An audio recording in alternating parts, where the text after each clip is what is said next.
I still remember the sound of their laughter filling my living room, as if it didn't belong to me anymore. My wife's friends sat comfortably on my couch, drinks in hand, acting like they owned the place. I stood near the door, confused and tired after a long day, not understanding how my own house had suddenly become a stage for their mockery.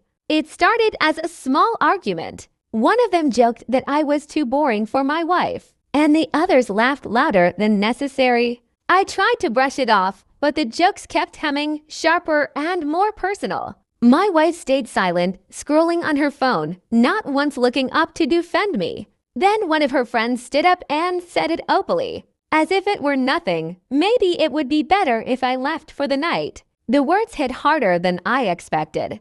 Another friend added that it was girls' time and I was ruining the mood. They all laughed again, confident, cruel. I looked at my wife, waiting for her to say something, anything. She sighed and said maybe I should just go stay somewhere else to avoid drama. In that moment, the house I worked for, paid for, and dreamed about felt completely like I was a guest who had overstayed. As I picked up my keys, my hands were shaking not from anger, but from disbelief. I walked toward the door while their laughter followed me, light and careless. It was amazing how easily people could humiliate someone when they felt powerful. Just as I opened the door, a calm voice came from outside. Our neighbor, an older man who lived across the hall, had been standing there with a grocery bag in his hand. He looked past me into the living room, his expression unreadable. He asked, very simply, if everything was all right.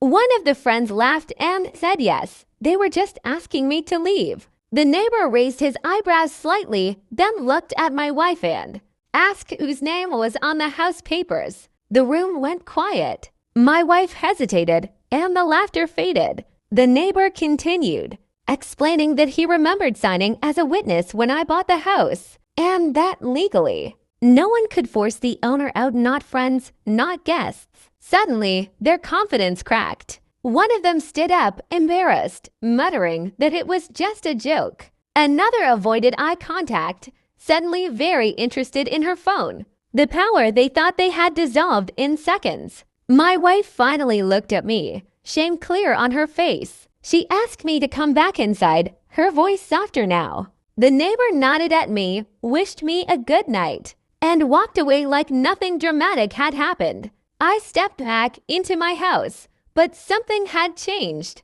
The laughter was gone, replaced by an uncomfortable silence. I realized then that a home isn't just walls and furniture, it's respect. And once that respect is broken, even speaking up may not be enough to fix what's already been revealed.